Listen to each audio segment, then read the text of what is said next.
nafasi zao kwa biashara kule kazini Baba, nafasi zao kwa huduma Baba, nafasi zao kwa ndoa, nafasi zao kiuchumi, katika jina la Yesu Kristo. Tembea kwa uwezo wako mwana wa Mungu, tembea kwa nguvu zako Jehova Shama, tembea kwa mamlaka yako, maana ni wewe uliye wa ajabu. Wingu lako lisidi kutanda mahali hapa, upiganie wanao Yesu, uwatetee na kuwaficha kwa damu yako, uwape tamanio za mioyo yao. Ni wewe uliye mtakatifu, sijaona kama wewe Yesu, sijapata mwingine aliye kama wewe, sijamuona mwingine mwenye uwezo na nguvu kama zako Baba yangu. Nenda ukatawale Baba, nenda ukachilie utetezi wako kwa wengi siku ya leo. Moyo wangu unakuabudu Masia, ninanyenyekea babangu, siri na kutawala Baba, siri na kuongezeka uwanjani hapa Baba, siri na kuongezeka ndani ya kila moja majira haya, siri na kuongezeka kwenye nchi yangu ukiona jitawala na nguvu zako Ebeneza, siri na kuongezeka ndani ya mioyo yetu Ebeneza. Tawala Simba wa Yuda, tawala Jehova Nisi, ikweze mara nyingine tena. Ongezeka, ongezeka, ongezeka, ongezeka Baba, kwa nguvu zako Baba, hata ni juu ya madhabahu. Ongezeka Baba, kwa nguvu zako Masia, hata Jehova Shama, kwa utumishi wako wote mahali hapa. Panua mipaka yako, panua mipaka yako, panua mipaka yako. Ewe Yesu mwana wa Mungu, panua mipaka yako, uwepo wako ukiwa unaongezeka mahali hapa katika jina la Yesu Kristo. Neema yako ikiwa inaongezeka mahali hapa Jehova Shama, kibali na nguvu zako za ajabu Ebeneza zikiwa zinatawala tena. Ni wewe wa ajabu, ni wewe mwenye nguvu, ni wewe unayetawala milele yote Baba, ni wewe unayetenda yaliyo makuu. Yesu, jidhihirishe tena, tutembelee tena Jehova Shama, tutembelee tena, tutembelee tena Jehova Shama, tutembelee tena. Ujae hapa kwa upendo wako, ujae hapa kwa nguvu zako, ujae hapa kwa kibali chako. Ninakuabudu Yesu, maana tayari Masia umefungua malango ya maeneo haya. Wengi wanaingia kukuabudu Yesu, unaachilia neema ndani ya wanao Yesu. Wewe ndiye wa ajabu. Ongezeka Baba, natamani nikuone juu ya madhabahu haya ukitenda maajabu, ukiinua Baba, ukibariki, ukiponya, ukiokoa, ukisamehe katika jina la Yesu. Maana majira ndiyo haya, jina lako Yesu liinuliwe. Majira ndiyo haya, jina la Yesu liinuliwe. Majira ndiyo haya, jina la Yesu liinuliwe juu ya majina yote.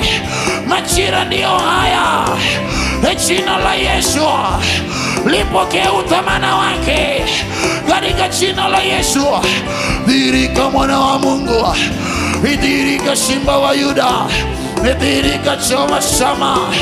Ukumbi mzima Baba, ukiujaza utukufu wako, ukiujaza neema yako, ukiujaza uwepo wako inayobadilisha wengi katika jina la Yesu Kristo.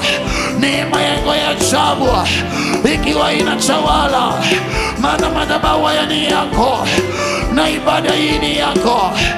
Yesu, ongezeka kwa nguvu zako za ajabu Ebeneza, kwa neema yako ya ajabu Masia, ongezeka mara tena, ongezeka mara tena. Ibada hii Jehova Shama ni yako Ebeneza, wewe mwenyewe mfalme, ukashuhudie jinsi unavyotaka katika ibada hii Masia, ukatutembelea jinsi unavyotaka. Tumekuruhusu Roho wa Mungu, tumekuruhusu Ebeneza, maana tangia sasa Baba tunatambua uwepo wako. Ukubali Roho wa Mungu kushuhudia tena na tena na nguvu isiyo ya kawaida. Wengi wauone mkono wako wenye nguvu, wengi wayashuhudie matendo yako ya ajabu. Ninakuomba Masia, ibada hii Jehova ifanyike Baba mwanzo wa maisha ya mtu hata ni kubadilishwa. Ibada hii Jehova Shama ifanyike ni chanzo cha maisha ya mtu Ebeneza kumeremeta tena katika jina la Yesu. Kwa hii ibada tu Baba, maisha ya mtu yachukue mwelekeo mpya katika jina la Yesu. Nguvu zangu ni wewe, itegemezi letu ni wewe, ukajidhihirishe tena, ukachukue nafasi yako majira ya shamba, ukachilie neema, ongezeko na kibali chako, nguvu zako za ajabu, ukumbi mzima Baba ukiwa unatawala Yesu. Ni leo hii shamba iko unaachilia neema na baraka zako Mfalme kwa maisha ya watu Ebeneza. Niwe uliye mwaminifu Masia, niwe uliyejaa uwezo na nguvu zote, niwe unayetawala milele yote. Ninakuabudu Jehova Shama, ninaliinua jina lako Yesu wangu, maana yupo mwingine zaidi yako. Moyo wangu unatamani nikuone tu, moyo wangu unatamani nikuone tu, maana kuna wengi Baba wanasubiri, kuna wengi wametoka mbali Ebeneza, na mimi natamani wasiaibike, wakutane na nguvu zako leo Ebeneza, wapokee msaada wako leo Simba wa Yuda, wakuone ewe Simba wa Yuda, watatulie shida zao Ebeneza, waonyeshe kwamba Ebeneza hata majira ya Mfalme unatamani kuwabariki katika jina la Yesu, na nguvu zako ziongezeke. Na kuomba Roho, na kuomba mwalimu wa kweli, na kuomba mfalme wa mfalme, nguvu zako ziongezeke. Damu yako inaolipisha kisasi iongezeke mahali hapa, na wengi leo Baba kesi zao zitatuliwe katika jina la Yesu Kristo. Kesi zao zitatuliwe, kila moja fungua tu moyo wako, liitia jina la Yesu. Yesu akatende mema kwa ibada ya leo, Yesu akatende mema. The county women representative to up those numbers, and then hopefully get and those incentives, by the way, don't work across the world. If you look at many parliaments, rarely, other than Rwanda, that is by fiat, many parliaments don't hit 20% of female gender. At least ours, I think the National Assembly hovers around there. The Senate and the county assemblies have no such problem, because you must, by law, nominate the extras. So I would really push for, our biggest problem is graft. I would really push for cultural change. I would push for education on that side. All right. Just to, on a lighter note, it is the female gender that is currently suffering, but from how things are going, perhaps men will also suffer. So that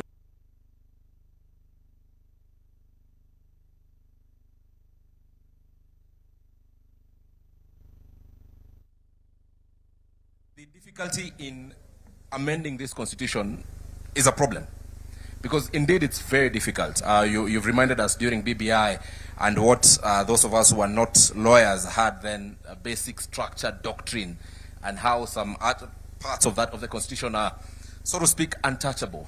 So if you are given an opportunity to relook at this document 16 years later, so that to better meet the objectives we heard by the time we were passing this document, what would you go for? Well, first, I think that we need a national consensus, and I think that debate has already started. The president kicked it off the other day, not only about where do we go as an economy, but where do we go as a society. And I think that therein we will be able to return to this question. Is this document still serving us correctly? And I think the answer is no. It has its own internal inconsistencies that does not allow our full energies to flow. For example, I personally, as a student of the Constitution, I studied the old one and I'm now studying this new one. We work best as a country, believe it or not, whether you call it nusumkate or you call it handshake. It is the model that works in our constitutional formation. And we need to confront that reality and write it into the Constitution, which is exactly what we did in Bomas. Then the politicians came in, including my own distinguished student here, and removed it. The Bomas Constitution was a power-sharing constitution. It had a prime minister, it had deputy prime ministers, and it had other perks to keep the nation together. We need to recheck that model. There is nothing wrong with it. Number two, we need to look at the House. The House is too large. The House is too large. I don't know how my friend John Bundy is ever able to pay those wages. The House is too large. We need to look at it. We need to rethink something else. Again, we had thought through it very well in Bomas. Then the politicians interfered with it. The Senate is the upper chamber, providing elderly supervision over the National Assembly. That's how we wanted it. That's how we structured it. The politicians removed that, and now the Senate literally spends all its time looking for work to do. And the people who have suffered are the governors as a result. I think we need to look at that. And finally, on this women question, I have agonized on it myself over and over and over. Duale and I did a bill that almost got us over the finishing line. Then we lost it. I think we should revisit it. I think when we talk in absolute numbers, we lose the meaning. The meaning is that we don't want equality, because equality is another business. We want equity. And we need ways of reaching equity. And there are many tools in the toolbox that we can have. Finally, I would say that we need to keep this conversation civil, because it's a very important conversation. And when we are having it like we are having it today, it is very useful. When it is hijacked by radical elements on both sides of the divide, then we lose it. We lose the conversation. The name calling begins, and so on, and that's not good for our country. Thank you very much, Prof. And finally, the Honorable Mutava Musimi, please speak it from where Prof has left, that we need to have a very sober conversation. We live in a country where everything is politicized. A very noble recommendation will come on amending the Constitution, for instance. Then political players will take the extremes. One side in support, the other side not in support. Not looking at the value that this particular proposal would bring to the country. So how, again, even as you tell us what needs to be relooked at, how do we navigate it and shield it from political interference in case we ever get to have that conversation as a country? So that as a country we can soberly say, look, this needs to be done, it's good for all of us, and political posturing should not be allowed. First of all, I want to thank the President. I think you're a very brave man. And you're also very humble. It takes both to bring us here today. Courage and humility. And I say that because I followed the conversations and there was a lot of kite flying. We were all over the place, and I think that's how you wanted it. Now we are where we should be. We are finally dealing with the Constitution, the mother law. Many, many congratulations, Your Excellency. Now, you ask what are the areas that need to be changed? Justice Chesoni made a remark before he left us many years ago that I've never forgotten. He said, I did the best with what I had. That was Justice Chesoni. If we want to do our work as public servants, there is a lot of latitude to do good for the Kenyan people. With this constitution as it is, I remember when I became chairman of the budget committee, I was in the first lot with the new constitution. It was very clear that the responsibilities of that committee are heavy. And we looked at the budget policy statement soon after you and your former boss came into power. And the numbers were not adding up. The public debt was crazy. Public wage bill was even worse, and so on and so forth. So I asked my committee, why don't we do a socio-economic audit of the implementation of this constitution for the last 4 or 5 years? Now, I know that Parliament is independent, but I still felt it is important for the executive to know. So we went to Nanyuki, and we met President Uhuru Kenyatta and Dr. William Ruto, his deputy then. And we went through all the terms of the reference of the socio-economic audit that we wanted. And basically, the work was taken over. We gave the work. We made a resolution in the National Assembly. It was bipartisan. We worked with Honorable Duale and the late Jacob Midiwo. And we got the numbers on the floor of the House. The only audit I know from the Office of the Auditor General on the implementation of the Constitution is one done by the former AG, Dr. Edward Ouko. And we made sure, once it was out, after 3-4 years or so, we gave copies to the leaders. I gave it to Honorable Raila Amolo Odinga, myself. I gave it to Prime Secretary, Cabinet Secretary Isia, myself, and so that it can begin to get attention from people who matter. What point do I want to make? I don't think myself that Parliament is doing enough to oversight the executive. It can do a lot more. I do not think the county assemblies are doing enough to oversight the governors.